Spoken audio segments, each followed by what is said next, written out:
Welcome back ناظرین. Break پر جانے سے پہلے یہ بات ہو رہی تھی کہ ڈاکٹر فرید پراچا سے میں یہاں پر یہ دو سوال کروں گی کہ این آر او سے کون کون سی ڈاکٹر صاحب پارٹیاں مستفید ہوئی ہیں، اور امریکہ سے غلامی کا جو ایک پوائنٹ جماعت اسلامی ہمیشہ اٹھاتی ہے، دفاعی کونسل میں بھی اٹھایا گیا یہی والا پوائنٹ، یہ کیسے پاسبل ہے؟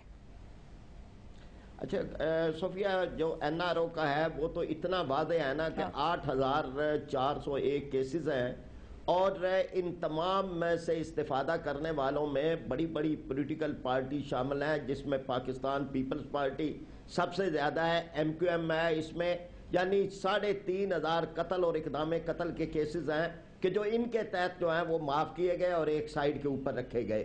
پھر اسی طرح کاف لیگ ہے اور بھی کئی جماعتیں ہیں. پھر اس کے سے فائدہ اٹھانے والے جن کا نام نہیں آ رہا وہ بیوروکریٹ ہیں. بیوروکریٹس کی ایک بڑی تعداد ہے کہ جو اس سے استفادہ کرنے والے تھے.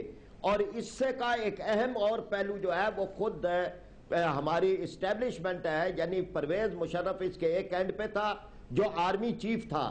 تو گویا کہ وہاں بھی یہ معاملہ ہے کہ ہمارے ادارے بھی، ہماری اسٹیبلشمنٹ بھی، ہماری بیوروکریسی بھی، اور اسی طرح وہ بڑے بڑے جرائم جو اس ملک میں ہوئے ہیں جن کے ذریعے کئی لوگوں کو کراچی کے اندر جن کا لہو بہایا گیا، وہ سارے کے سارے ختم کرنے کی کوشش کی گئی تھی.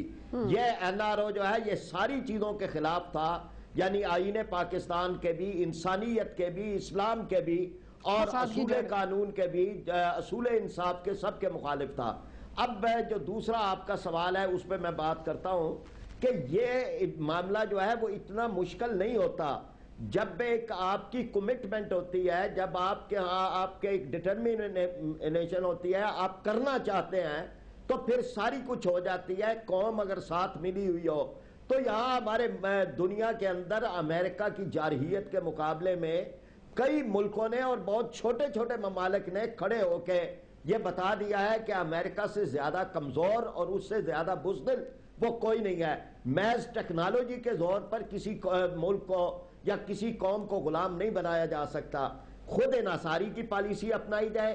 بیرون ملک جتنے بھی ہمارے پاکستانیوں کے اکاؤنٹ ہیں، وہ سیاستدانوں کے ہیں، وہ جرنیلوں کے ہیں، وہ ججوں کے ہیں، وہ پاکستان کے اندر آئے، وہ تمام کے تمام میں لوٹی ہوئی دولت ایک الگ ہے، لیکن جتنے اکاؤنٹ ہیں وہ پاکستان میں آئے. اور اس کے بعد ہمارے ہاں ایک خود انحصاری کی پوزیشن ہو، $1 بھی قرضہ نہ لیا جائے، اور اس کے ساتھ یہ کہ قوم کو ساتھ ملایا جائے. پھر آپ جو بھی پالیسی بنائیں گے، آپ جو لائن بھی کھینچیں گے اس کی پابندی ہوگی. اگر افغانستان مقابلے پہ کھڑا ہو سکتا ہے جن کے پاس نہ کوئی فضائیہ ہے، نہ جن کے پاس کوئی ڈیفنس کا پورا نظام ہے، اگر شمالی کوریا کر سکتا ہے، اگر ایران کرے گا کون ڈاکٹر صاحب؟ یہ آپ کی ساری باتوں سے میں اگری کر رہی ہوں، یہ آپ وہ باتیں کر رہے ہیں جو اس وقت عوام سننا چاہتی ہے. سلوشن مطلب یہ کرے گا کون؟ مجھے یہ بتائیں. یہ کرے گی اچھی قیادت، یہ نہیں کریں گے. یہ کرپٹ قیادتیں کبھی نہیں کرتی. یہ نہیں کر سکتے جو مفاد پرست ہیں، یہ نہیں کر سکتے جن کے بچے باہر پڑھتے ہیں، جن کے اکاؤنٹ باہر ہیں، جن کے مفادات باہر ہیں، یہ کبھی نہیں کر سکتے. یہ ہمیشہ جو خدا سے ڈرنے والی قیادت ہے اور جن کے ہاتھ صاف ہیں وہی یہ کام کر سکتے ہیں. یہی اس کا مطلب ہے جماعت اسلامی کر سکتی ہے. قوتیں بھی بڑی سے بڑی قوتوں سے ٹکرا گئی ہیں. اللہ کی طاقت کے اوپر انحصار کرنے والے یہ ساری معاملات جو ہیں وہ دنیا کے اندر سامنے آئے ہیں کہ وہ انہوں نے بڑی جارے قوموں کا مقابلہ کیا ہے. چلیں، تحریک انصاف کا کہنا ہے کہ آپ کر سکتے ہیں. کیسے؟ دیکھیے، اگر ہمیں موقع ملا پاکستان میں حکومت بنانے کا تو ہم آتے ہی پہلے ہی دن ہم وار آن ٹیرر کو سرکاری طور پہ ختم کر دیں گے. نمبر 1. نمبر 2، ہم سمجھتے ہیں کہ پاکستان میں جو ترقی رکی ہوئی ہے اتنے سال سے، اس کی ایک بنیادی وجہ یہ ہے کہ اس خطے میں جنگ جاری ہے. افغانستان پہ امریکہ اور نیٹو افواج کا ایک قبضہ ہے. طالبان کا 9/11 سے دور دور تک کوئی تعلق ہی نہیں تھا، بلکہ 9/11 سے 15 دن پہلے طالبان کا ایک سرکاری طائفہ امریکہ کے دورے پر تھا، اور وہ امریکی کمپنی سے کہہ رہے تھے کہ جی آپ آئیں افغانستان اور تیل اور گیس کی تلاش کریں. تو ہم سمجھتے ہیں کہ امریکہ نے جو افغانستان پر حملہ کیا ایک بہت ہی، میں کہتا ہوں، مفروضے کی بنیاد پر، اور 10 سال تک جو انہوں نے وہاں پہ مسلمانوں کا قتل عام کیا، اس سے پاکستان میں بھی اس جنگ کی، اور مشرف نے جو ان کا ساتھ دیا، ہزاروں پاکستانی جانیں ضائع ہوئیں. پاکستان میں بھی جنگ چھڑ گئی، اس کی وجہ سے حالات خراب ہو گئے، پاکستان کی ترقی رک گئی. امریکہ کی واپسی اس خطے سے ضروری ہے. ہم اس پہ اصرار کریں گے ورنہ ہم سمجھتے ہیں کہ پاکستان کی ترقی کی راہ میں یہ ایک بہت بڑی رکاوٹ بنی رہے گی. نمبر 1 ہم سمجھتے ہیں کہ، اور میں امریکہ میں کئی سال رہ چکا ہوں، میں آپ کو یقین دلاتا ہوں کہ اگر ہم امریکہ کے خلاف نہیں، ہم اس کی پالیسیز کے خلاف ہیں جنہوں نے اس خطے میں جنگ کے شعلے کئی 10 سال سے چلیں وہ تو ہو رہا ہے. اب نیٹو سپلائی لائن پہ جیسے بات ہو رہی ہے، کیا کرنا چاہیے؟ نیٹو سپلائی لائن کو شروع کرنے کا کوئی جواز نہیں، مگر کیونکہ ہماری فوج ان کے ساتھ منسلک ہے، ہمیں نان نیٹو ایلائی کا انہوں نے ایک سٹیٹس دیا ہوا ہے. ہماری فوج کا انحصار بہت عرصے سے امریکی امداد پر رہا ہے. میں سمجھتا ہوں اس سے اور یہ جو فیصلہ ہے، ہم اس فیصلے کو قبول نہیں کرتے کہ ان کی دوبارہ سپلائیز شروع کی جائیں، کیونکہ اس سے جنگ کو اور زیادہ ملٹری سپلائیز روک دینی چاہیے پاکستان کو. ہمیشہ فوڈ اور پانی، کھانے پینے کی چیزیں، اس کا ہمیں کوئی مسئلہ نہیں ہے. اور ہم یہ بھی جانتے ہیں کہ کراچی اور پاکستان کے ہزاروں ٹرانسپورٹر ہیں جو لاکھوں اربوں روپیہ کما رہے ہیں اس وقت. ہم اس بات کے حق میں ہیں کہ فوجی سپلائیز کو بالکل پاکستان سے نہیں جانا چاہیے، اور جو صرف کھانے پینے کے. ڈاکٹر صاحب فوج کی سپلائی نہیں جانی چاہیے، کھانے پینے کی چیز. نظر بھی لے لیجئے ذرا. ظہیم آ رہی ہوں، ایک سیکنڈ ڈاکٹر صاحب سے پوائنٹ لے لوں. ڈاکٹر صاحب نہیں، ہم تو یہ سمجھتے ہیں جی کہ یہ چیپٹر نہیں کھلنا چاہیے، یہ چیپٹر ہی نہیں کھلنا چاہیے، پھر یہی کام ہو جائے گا. پہلے آپ، اور یہ ماضی کے اندر بھی یہی ہوا ہے کہ پہلے ایک چیز سے پہلے تھوڑا سا کھلا پھر باقی. وہاں پر کوئی ایسا معاملہ نہیں ہے، وہاں تو یہ باتیں آ چکی ہیں کہ انہوں نے کئی مہینوں کے راشن اور کئی مہینوں کی چیزیں جو ہیں وہ جمع کی ہوئی ہیں. اور یہ انسانی معاملہ تو تب ہوتا ہے کہ وہاں دوسری طرف بھی انسانیت ہو. دوسری طرف تو وہ انسانیت نہیں ہے، وہ تو انسانوں کو مار رہے ہیں.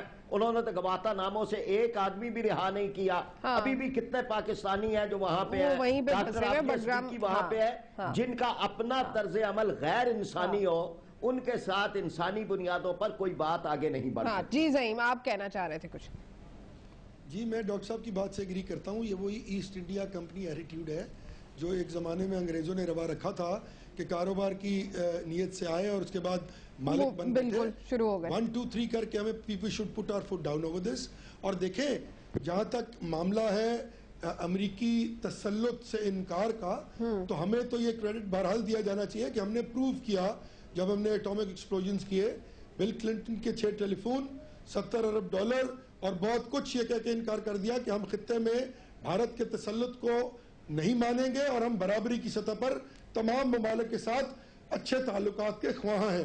امریکہ کا جہاں تک معاملہ ہے، آپ دیکھیں کہ وہ جو کشکول توڑنے کی بات کی جاتی ہے، پنجاب گورنمنٹ آج بہت چھوٹا سا ہمارا ایمبٹ ہے، لیکن ہم نے اس میں کیٹیگوریکلی کہا ہے اور ہم نے ابھی تک امپلیمنٹ بھی کیا ہے کہ اغیار کی امداد ہم بہرحال نہیں لیں گے. جب آپ بھکاری بنیں گے، روز ان کے آگے ہاتھ پھیلائیں گے، تو پھر وہ جنرل پرویز مشرف کو جس طرح ایک چارٹر دے دیا کرتے تھے اور اس چارٹر کو امپلیمنٹ کیا کرتے تھے، آپ کے پاس پھر یہ گنجائش بھی نہیں رہ جاتی کہ آپ ان کی کسی بات کو انکار کریں. تیسری بات، جب قوم اکٹھی ہو جائے، پوری قوم کا نقطہ نظر، ہم یقیناً مختلف پولیٹیکل پارٹیز ہیں لیکن تینوں پولیٹیکل پارٹیز کا یہی نظریہ ہے. پاپولر لوگ آج یہی کہہ رہے ہیں اور پاکستان کی بہت بڑی میجورٹی اس بات پہ کنونسڈ ہے کہ امریکہ کے معاملات پاکستان کی فارن پالیسی، اس کی انٹیریئر پالیسی اور اس کی فائنینشیل اور فسکل پالیسی سے دور کیا جانا چاہیے. تو جب پوری قوم کا ایٹیٹیوڈ حکومت کے پیچھے ہو، اس کی پاور پیچھے ہو، مورل نوڈ پیچھے ہو، پوری قوم سپورٹ کر رہی ہو ایشو پہ کسی پولیٹیکل پارٹی کو یا گورنمنٹ کو، تو پھر حکومتوں کے لیے آسان ہوتا ہے. 66% پہ جو حکومت کر رہے ہیں ان کے لیے بھی آسان تھا. انہوں نے اس کو ماڈل علاقہ کیوں نہیں بنا لیا پنجاب کو؟ آپ لوگ کر لیتے، آپ لوگ دکھاتے یہ بات پروف کرتے کہ جی ہم نے یہ کیا ہے، تم لوگ نہیں کر سکتے. چھوٹے چھوٹے ڈیم ہی بنا لیتے. نہیں دیکھیں نا، اب بات یہ ہے کہ حکومت کی انکمپٹنس نے، ان کی کرپشن، دیکھیں 66% پہ آپ بھی حکومت کر رہے ہیں اور فرینڈلی اپوزیشن کا رول آپ لوگوں نے بھی کردار ادا کیا تھا. آج بھی آپ حکومت کا حصہ ہیں، نہ کہنے کو آپ بے شک اپوزیشن ہیں لیکن آپ حکومت کا حصہ ہیں کیونکہ آپ 66% پہ حکومت کر رہے ہیں. میں آپ کی اسٹیٹمنٹ کو یکسر مسترد کرتا ہوں اور میں یہ سمجھتا ہوں کہ یہ پھر آپ لوگ ریزائن کب کر رہے ہیں؟ پھر ریزائن کر دیں، چھوڑ دیں اسمبلیز کو. اس لیے شاید آپ یہ کہنا چاہ رہی ہیں. میں آپ اس پہ پورا پروگرام رکھ لیجئے، میں پروف کروں گا کہ ہم یقیناً ایک سلجھی ہوئی جمہوریت چلانا چاہ رہے تھے. ایک پارلیمنٹ کا ڈیموکریٹک رول ہم کنوے کرنا چاہ رہے تھے لوگوں کو، لیکن اس کی امپلیکیشن، اس کی امپلیمنٹیشن یقیناً حکومت نہیں کر رہی تھی. جب ہم نہیں کر پائے تو آپ دیکھیں کہ ہم آج سڑکوں پہ ہیں.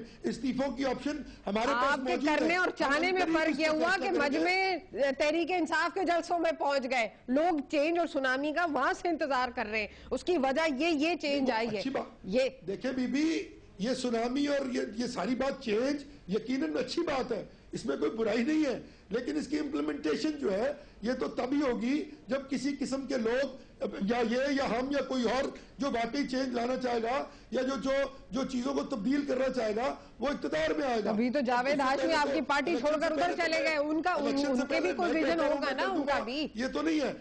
جو چیز ہم نے کی ہے اس کا کریڈٹ تو آپ بہرحال ہمیں دیں نا. 60 برس میں، پچھلے 65 برس میں امریکہ کو اس طرح کسی نے حکومت نے کنفرنٹ نہیں کیا جو ہم نے کیا ہے.